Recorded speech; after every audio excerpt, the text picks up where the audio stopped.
Hi friends, I watched the simple yet hard-hitting Malayalam movie The Great Indian Kitchen. Just came to know about the existence of this movie after seeing few folks review this and also seeing many comments in some of my videos. The movie, written and directed by Gio Baby, neither has background score nor does it have the name for any character, but gives you an edge of the seat thriller experience. The title is super sarcastic. When you hear the title without knowing much about the movie, you may get an impression that this might be a light-hearted romantic comedy movie with lots of food porn, where women happily make pristine food freshly every day for their family, and how many households have kept up with that tradition without compromising on the quality. On the contrary, this movie exposes the notorious patriarchy, embraced not just by men but also women in our society, and how the Indian kitchen becomes a platform where everything starts unfolding. It is extremely simple, but as we see in such genre of Malayalam cinema, it is not about the elaborate twists and turns, but the grinding emotions that play in front of you, even in the mundane moments of the lead character's life. Nimisha Sajayan,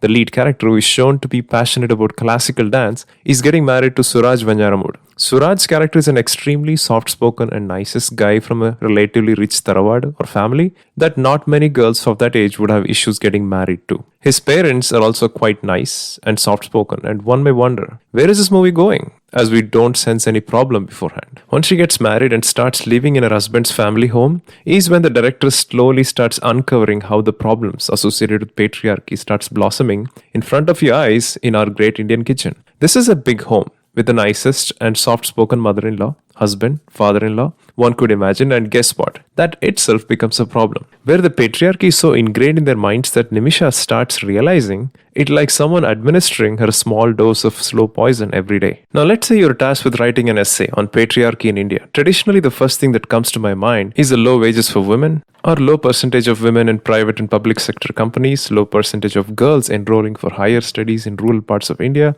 or even the theme of this well-made Hindi movie Thappad, where the husband expects his wife to forget and forgive a slap she endured when he was drunk. This film actually opens up with patriarchy right in front of our eyes in any middle-class family in India, which we might have ignored from time immemorial and conveniently swept under the rug. Thankfully, there is absolutely no Saas Bahu drama here, but the mother-in-law is shown to be habituated to the patriarchal setup in the family, which she has to pass on to the women next in line. In that household, the new bride is automatically getting adjusted to the norms there. For instance, the breakfast item dosa, the family is habituated to sambar and chamandi or chutney. If this combo is not there, the mother-in-law's self-imposed rulebook says that equilibrium in the family would get disturbed. This is clearly a Nimisha Sajayan movie, and I think she's done a wonderful job. Her character, in a way, doesn't have any other option than contributing to the patriarchal setup herself, and Nimisha has effectively portrayed a character who is about to explode like a volcano from inside but wants to show a happy face to everyone around her.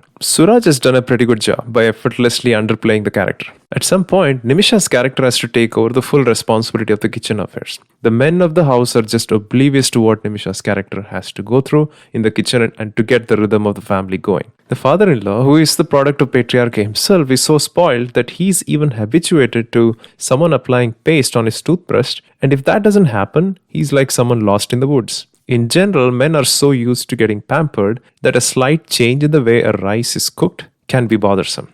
Suraj Vanjaramudu's character, who is shown to be the well-respected teacher, has all the time in the world to do yoga, read newspaper and be blushing around his wife as he just got married, while his wife's life is deteriorating in the kitchen. While the men of the family are complaining about the quality of food, women are always on the grind, cooking for breakfast, lunch, dinner, doing the dishes, cleaning the house, but still need to manage to be the ideal housewife and daughter-in-law. The director exposes the hard-hitting hidden truths in our households that have sort of become the norms. He doesn't shy away from bringing in some controversial yet thought-provoking issues like women not getting entry in Sabrimala, or the taboo that still exists in India regarding menstruating women who need to be isolated.